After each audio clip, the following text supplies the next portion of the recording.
Salah satunya kewenangan Mahkamah Konstitusi adalah menguji sengketa undang-undang. Dan ingat, tentu kalau menguji sengketa undang-undang, maka pihak yang terkait itu adalah pasti di dalamnya adalah DPR. Tidak ada satu. Halo teman-teman sekalian, Assalamualaikum warahmatullahi wabarakatuh. Terima kasih kembali bersama kami di channel Ustadz Demokrasi. Ini adalah channel kita semua yang selalu berusaha menyajikan informasi yang aktual dalam perspektif yang berbeda. Teman-teman sekalian, kali ini kita akan membahas berkaitan soal kasus pencopotan Profesor Dr. Aswanto SHMH dari Mahkamah Konstitusi yang menurut saya adalah ini tidak konstitusional, bahkan teraneh di dunia. Apalagi kalau kita tarik masuk di negara kita Indonesia adalah yang selama ini mendeklarasikan sebagai negara yang menganut pemisahan kekuasaan. Ada yudikatif, ada legislatif, dan ada eksekutif. Katanya gitu ya. Karena faktanya hari ini adalah DPR dengan kekuasaannya, gitu ya, yang saya mau interpretasi ini adalah sebuah sikap otoriter terhadap konstitusi kita, bisa kemudian dengan begitu mudah mengobrak-abrik lembaga yang memiliki kewenangan pelaku kekuasaan kehakiman, yaitu adalah Mahkamah Konstitusi. Bahkan seperti yang kita tahu semua, dengan begitu vulgar DPR menganalogikan Mahkamah Konstitusi adalah ibaratnya sebagai perusahaan. Ownernya adalah, pemegang sahamnya adalah DPR. Dan pekerjanya itu adalah hakim-hakim yang di sana yang setiap saat bisa diintervensi, dievaluasi, lalu kemudian dicopot oleh yang bersangkutan. Ini menurut saya adalah benar-benar logika yang ngawur, aneh, kacau, dan merusak ketatanegaraan kita. Yang tentu semua pihak harus menentang logika seperti ini. Kita sudah terlalu jauh mundur ke belakang kalau kita terima dengan logika menganalogikan Mahkamah Konstitusi adalah seperti dengan perusahaan. Saya tidak menemukan teori apapun yang bisa membenarkan itu. Teman-teman sekalian, sekedar kita ketahui saja bahwa Undang-Undang Mahkamah Konstitusi tahun 2003 yang sudah berkali-kali direvisi, bahkan revisi ketiga nomor 7 tahun 2020 gitu ya, tetap saja konsisten menempatkan bahwa Mahkamah Konstitusi adalah sebuah institusi yang tidak boleh diintervensi. Disebutkan bahwa pelaku kekuasaan kehakiman yang merdeka gitu ya, tidak boleh ada orang yang mengintervensi di sana. Siapapun itu, termasuk presiden sekalipun. Itu harus dipahami, karena kemudian mereka akan menjaga marwah sebenarnya konstitusi kita.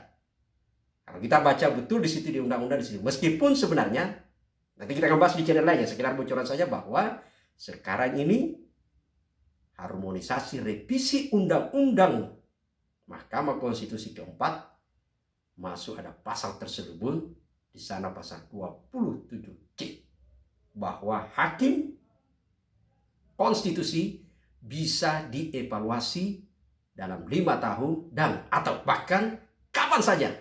Ini adalah betul-betul merusak kemandirian hakim konstitusi kita. Bagi saya ini adalah sebuah pasal yang konyol dan memang kita harus hati-hati segera sekarang ini. Tapi kita akan bahas di channel lain. Dan kita bisa segera setelah ini kita akan bahas untuk di situ.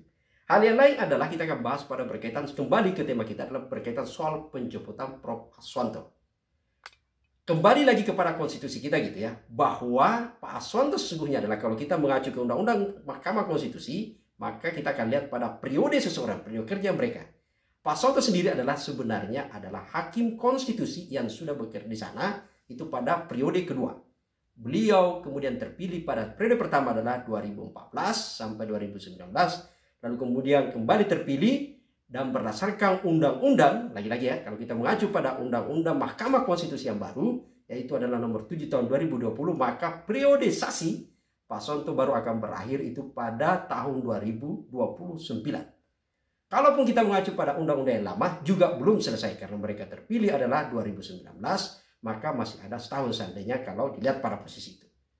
Karena kalau kita tahu bahwa seorang hakim konstitusi akan berakhir di sana, itu kalau kita lihat adalah syaratnya hanya karena yang bersangkutan meninggal, mengundurkan diri gitu ya, atau melanggar aturan gitu ya, melanggar kode etik hakim konstitusi, atau sudah berakhir masa jabatannya. Sayangnya dalam konteks ini 4 variabel syarat untuk orang keluar dari Mahkamah Konstitusi sebagai hakim konstitusi tidak ada yang dilanggar oleh Prof. Paswanto. Tapi apa yang terjadi? Kemudian DPR segera kemudian menggelar rapat dan menggunakan istilah tidak memperpanjang. Ini menurut saya aneh.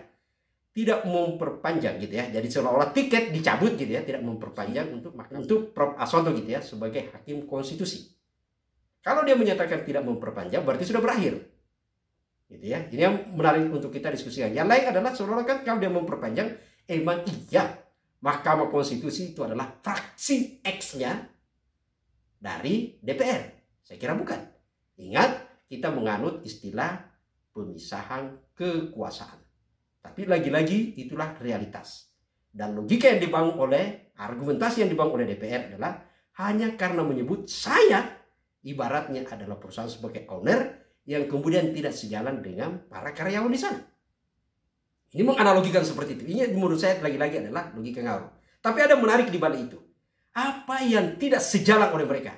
Ternyata kalau kita cek yang mereka ungkap sendiri adalah bahwa ternyata jejak Prof. Paswanto selama menjadi hakim konstitusi, beliau menangani perkara yang masuk sebagai sengketa undang-undang yang masuk di Mahkamah Konstitusi itu adalah dilakukan secara profesional gitu ya, menilai konstitusi dan memutuskan perkara secara mandiri. Tidak kemudian karena mereka adalah proses masuknya di MK adalah bagian dari usulan DPR, lalu kemudian mereka manut sebagai anggota fraksi DPR. Tapi mereka secara profesional. Contoh, Prof. Paswanto kemudian melakukan putusan terhadap Undang-Undang Cipta Kerja. Atau orang semua pada kemudian memilih Omnibus Law gitu ya. Yang dinyatakan jadi mengabulkan gugatan pemohon dengan ketentuan bersyarat. Yang lain adalah berkaitan dengan presidensial threshold 20% yang kita semua selalu berdebatkan di sini karena kita anggap ini adalah pasal yang mencoba menyuburkan praktek oligarki dalam demokrasi kita. Dan yang ketiga adalah berkaitan soal, nah ini juga menarik adalah ketika undang-undang stabilitas keuangan di masa pandemi kemarin gitu ya, salah satu pasal yang paling krusial yang kemudian dibatalkan oleh Mahkamah Konstitusi yaitu adalah pasal yang memberikan hak imunitas kepada para pejabat bebas melakukan transaksi apa saja selama pandemi dan itu tidak dinyatakan sebagai perbuatan yang korupsi atau merugikan keuangan negara. Maka kemudian atas sikap penilaian majelis hakim di Mahkamah Konstitusi sana termasuk saja Prof. Paswanto adalah dianggap oleh DPR ini tidak sejalan. Seolah-olah melanggar komitmen gitu ya. Ini yang menarik. Kalau logika ini yang terjadi, maka teman-teman sekalian, ada hal yang perlu coba kita telisik kembali untuk mengevaluasi sistem rekrutmen hakim konstitusi. Karena ingat, kewenangan Mahkamah Konstitusi itu adalah menguji undang-undang, gitu ya. Salah satunya kewenangan Mahkamah Konstitusi adalah menguji sengketa undang-undang. Dan ingat, tentu kalau menguji sengketa undang-undang, maka pihak yang terkait itu adalah pasti di dalamnya adalah DPR. Tidak ada satupun undang-undang di negara ini yang keluar tanpa melalui DPR. Kecuali yang perpu setingkat dengan undang-undang. Lalu kalau kemudian seorang hakim di sana, di MK itu diwajibkan untuk tunduk mengamankan kebijakan DPR, apakah itu bisa diterima dengan akal sehat? Kalau seperti itu yang terjadi, bahwa wakilnya di DPR harus manut sama kebijakan di DPR, maka boleh jadi jangan-jangan selama ini hakim yang masuk di DPR sana, hakim yang diusulkan DPR adalah itu ibaratnya penjaga gawang DPR. Bukan untuk kemudian sebagai negarawan untuk menguji undang-undang secara merdeka.